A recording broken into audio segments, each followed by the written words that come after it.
Alors bonjour, je suis avec Dave Gould et Lucie Bousquet, Ubisoft, Bleu, Blanc, Rouge, nos conférenciers aujourd'hui au déjeuner stratégie. Merci beaucoup. Très belle présentation, très interactif et tactile. Question pour vous. Vous avez mentionné à un moment donné que ça prenait un nouveau casting. Vous avez identifié 3 rôles, puis sans entrer dans tout le détail, on veut juste une minute rapide. Quel genre si vous en prenez un de ces 3 nouveaux rôles qui n'existent pas, comment vous avez fait pour penser à ça? Quelle recherche vous avez fait pour réaliser que ça se pouvait pas? Et comment les créer, ces personnes-là? C'est arrivé, oui, on a recherché ces gens-là. Premièrement, on ne les a pas trouvés. Donc, on essaie de trouver des gens qui avaient le plus de compétences possibles pour remplir ce rôle-là. Par exemple? Donc, le journaliste de marque. Journaliste de marque. C'était un rédacteur.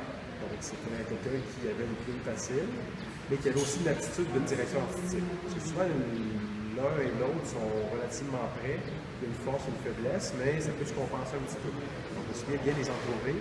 C'est quelqu'un avec des capacités de rédaction. Donc, pour lui, le journalisme devenait un peu naturel. Donc, c'est comme ça qu'on a casté. C'est arrivé par le fruit du hasard. On a rencontré ces gens-là. Et on a trouvé cette personne qui répond à ça. Et vous avez dû, je crois que vous avez dû faire un peu de formation ou de compléter. En fait, ce qu'on a posé dans la présentation, c'est qu'on n'a pas de guide d'instruction. Donc, ça s'est fait un peu sur le tas, je te dirais. Ouais. Puis, on n'a pas vraiment de mérite parce qu'il n'y a personne qui a formé personne.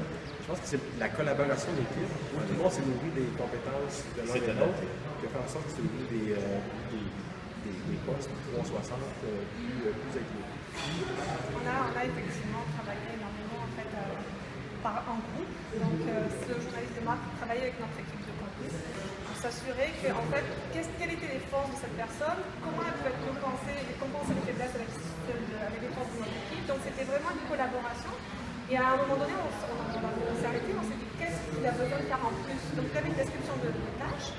On disait, ok, ça il fait bien, puis ça il faudrait qu'il fasse plus. Donc on a dit par exemple le monitoring, c'est quelque chose qu'il doit plus regarder sur les blogs, il doit plus regarder sur les forums, il doit aller chercher en fait l'information. Donc c'est des choses qu'on a demandées qui ont été au fur et à mesure adaptées aux besoins qu'on a. Parce que ça n'existait pas, donc puis on apprenait en faisant. En fait, l'élément le plus cocasse, c'est que on a demandé aux journalistes de marque de faire cette description de temps. On ne savait pas comment la faire. Donc, c'était à lui de la faire. C'est comme ça qu'on a onboardé. Encore une fois, merci beaucoup. Vraiment apprécié. Puis je crois que tous les gens réunis ici ce matin l'ont aussi apprécié. Merci beaucoup. Merci. Bonjour.